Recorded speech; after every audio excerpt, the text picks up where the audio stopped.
Today we're talking about lines of fit.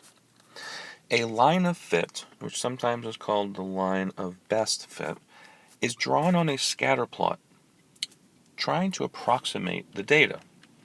So we know that if we draw a line, it's a nice perfect straight line, which then we can make an equation for. And the reason we would draw a line through a scatter plot, which is kind of a little bit of more trendy points than a straight points, is to try to use that information to predict going forward. So we want to use this to approximate the model, but also to help estimate future data.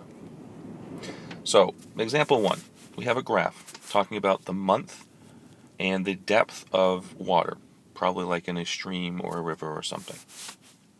So first we want to make a scatter plot of the data and draw a line of best fit. So I'm going to just pause the video, draw the scatter plot. You also make the scatter plot on the picture, and we'll check back in a moment. So here we have another table that we're going to talk about with showing the number of people who have attended a festival over an 8-year period. Make a scatter plot of the data and draw the line of fit. Write an equation of the line of fit, interpret the slope and intercept, and predict the number of people who will attend in year 10. So again, I'm going to pause the video and let you kind of look at some of these. I would think in this one, you may or may not want to jump up to 400 just to kind of get it to be a little bit more reasonable, and we don't have any numbers below 400. I'll leave that to you a little, but just pause the video, make your line of best fit with your scatter plot, and answer the questions, and we'll check back in a second. So here we have our scatter plot. So what I want you to notice here is we definitely see a relationship, and we talked about this in the last section with scatter plots. We definitely can see a negative relationship. So again, for the negative relationship, we don't see a perfect straight line. But as my x values are increasing, so each month as we go forward, we can see that our y values are dropping, which is saying that the depth of the water is coming down. Okay, so we definitely see a relationship. We don't see a nice perfect straight line. But what the line of fit is going to do is that it's going to allow us to draw a line of fit through the information. Now, ideally, you're going to use, again, a ruler or a straight edge. I'm going to have to do this by hand, and I don't know how it's going to come out. But what you basically want to do is you want to find some line that kind of represents the data. And that's not too bad. So notice that it does hit a couple of points, but also notice that it doesn't hit a lot of points. But they're kind of balanced. Some are on above it and some are below it. So even though we don't see a nice perfectly connected bunch of lines, it's a pretty good indicator of what is happening. So we all potentially are going to have some different answers when we start drawing equations of best fit lines. You're trying to get the information as best estimated as possible. So the second part we had here was, it said to write an equation of the line. So if I was to say to you, what do you think is going to happen in month 9 or 10 or 11 or a year from now, we don't really know based on the scatter plot because the numbers are coming down, but they're kind of jumping a little bit. Sometimes they go by more, sometimes they go by less. But once we have made our line of best fit, we're going to use that equation to be able to predict future months. So this comes back to a line. And we know to write the equation of a line, we would use y equals mx plus b. So to find the m, well, I'm going to focus on a couple of points from my line. I can use any 2 points. Sometimes they're going to be points that we can see that come right off our data. Sometimes we have to find points. And for example, on mine, I see one right here that kind of crosses nicely on a perfect grid. I see another one right there that crosses perfectly on a grid. But I also kind of see these two right here. Those are actual data set points, and they're right on the line. So I'm going to use those 2 points. Now, notice my scales. my y's are changing by 2's, my x's are changing by halves. So we got to make sure we're careful on that. So when I say we're going down for my rise 1, I'm actually dropping 2. And then when I say we're going forward for the run 2, that's really only going forward 1. And actually, I guess we probably should be more accurate and say we're dropping 2. So my slope is -2 over 1, or a -2 slope. So for my b value, remember the b value is our y-intercept. It pretty much fell right here on the 0, 20. So the b value is the y-intercept, which is sitting at 0, 20, or 20 for my equation. So to write my equation, I'm just going to fill in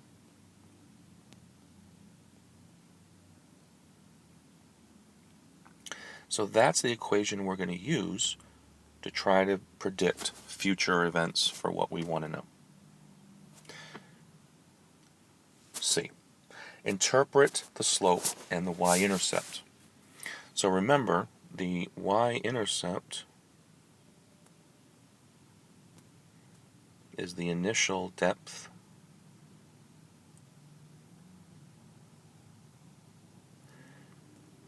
when we began recording. So whenever it was that we started recording this information, it was the amount of the depth at that point. The slope is telling us we are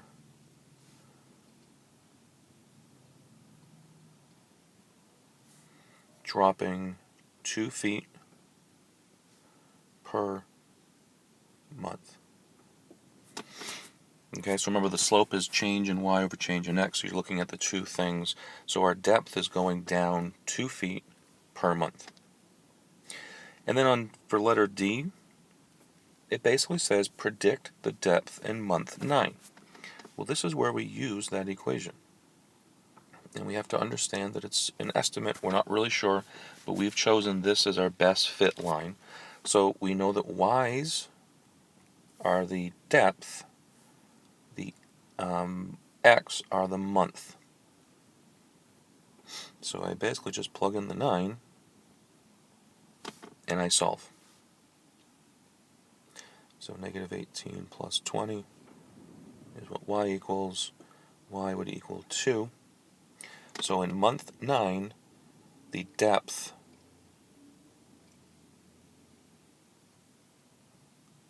we'll do month 9 depth, as we're going to estimate, is at 2 feet.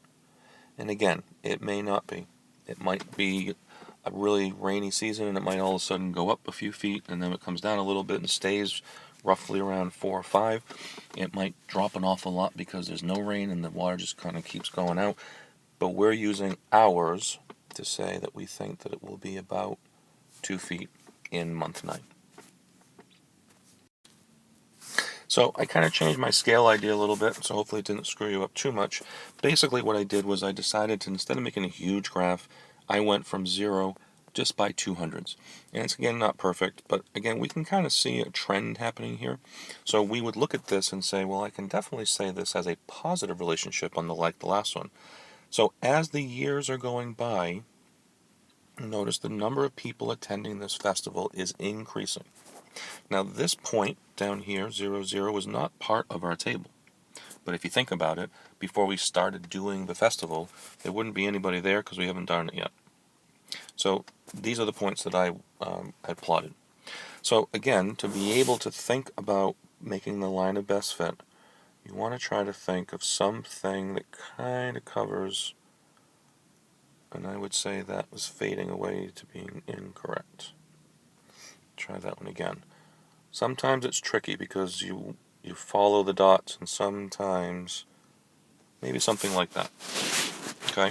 Sometimes you get something that you start drawing it and you find yourself fading to the dots, but you need to find some kind of a balance. And this is maybe a little bit high, but I think we'll go with that. So again, one of the things that we want to look at here is trying to figure out the equation of this. So if I look at the different parts here, we know that our y equals mx plus b is what we are trying to solve here. For our m, it's a little bit trickier here. We don't see us hitting as many. But if I look at this one, I don't know, right here maybe, they seem to be hitting right in there. So maybe those aren't so bad to try. I think that we can maybe use that. If this one is accurate, this would be telling me, again, I'm going up by 200s, so that to go from this point up 200, and again, I'm going forward really half years, so it's going to come over to about that. So I'm going to say that my m seems to be about 200 to 1. Now notice I didn't use any points technically in our table. So you might have drawn a graph and gotten something a little closer to 250 to 1. And again, it's okay because we're estimating. Just as much as I'm estimating, you are also estimating. So I'm going to go with a slope of 200. And again, it's reasonable. Then I want to look at my y-axis intercept. So my y-intercept, which is the b value, we've already said is really 0, 0, because if we don't have any years, we don't have a festival, which means we don't have any people yet. So to go back to our equation, we're going to use this as our equation. Y equals 200x plus 0 would then just turn into the 200x. So I'm going to go with that for my line of best fit and the equation that models this situation. So remember, when we talk about what's happening here, a lot of things could be happening. We could have a really, really popular festival that's just starting to take off in our numbers. It could be that the weather has been really good these last few years, so the numbers have kind of taken off. Lots of different things could have happened. So then I go on to C. So C says to interpret the slope. So slope basically is saying that we have about 200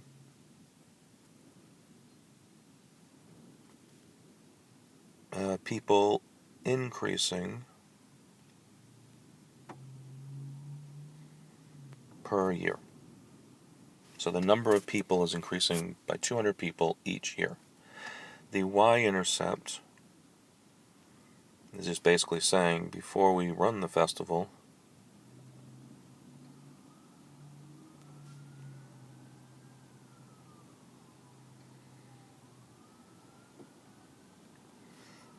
we don't have attendance yet.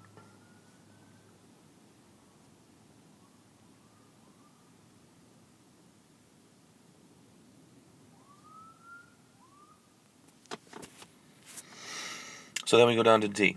So they want us to predict year 10. So again, this is where we just go back to our equation. And X is our years. So I just plug in 10. So based on the model we're using, we would expect in year 10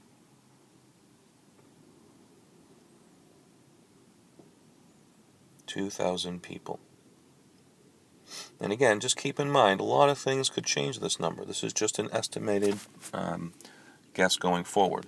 We could have a pouring rain year, and the number doesn't go anywhere near that. We could have an absolutely beautiful year and more people come. For whatever reasons are happening, this is just trying to predict based on the pattern and the relationship that we're seeing. So next we're going to talk about graphing calculators. We haven't really used those a whole lot this year. We will use it on this next one. And example 2 that you see down below, we'll actually do that in class with the graphing calculator. So there's really nothing that we're going to talk about there today. But graphing calculators use a method called linear regression to find the exact line of fit, called the line of best fit. So what we've been doing is we've been kind of estimating a line of best fit. The graphing calculator uses a big fancy formula with the linear regressions to find the best line of the set of data that's given. The graphing calculator also finds a value R called the correlation coefficient.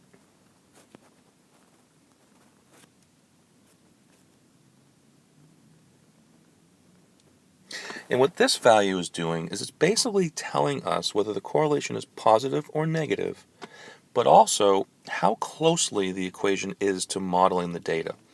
So obviously, if you have data that are really, really tight on each other, but aren't perfectly linear, but are pretty close, you're going to get a number much closer to the 1 or the negative 1.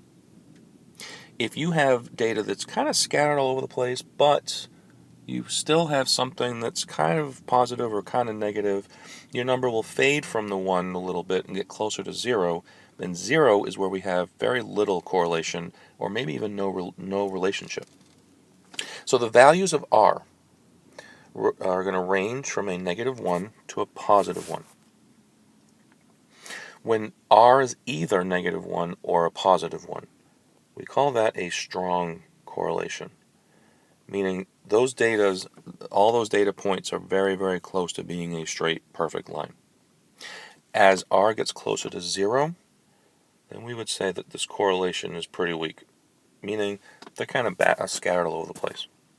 Now, what's the difference between a 1 and a negative 1? Well, if you think correlation and relationships and slope, the positives are going to be something that's showing a positive relationship of some sort.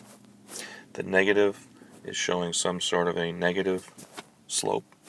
Correlation with no correlations, that's when we have one of those that's kind of bouncing and there's really no way of knowing what is happening.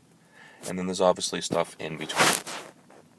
We will use the graphing calculators on example 2 to kind of see where this kind of works. I'm going to show you how to plug in the points in the table, and then we'll use the graphing calculator to help find the line of best fit, and then we'll look at the correlation coefficient as well as what does it all mean.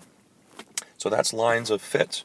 We use that to help predict data to figure out what is future events.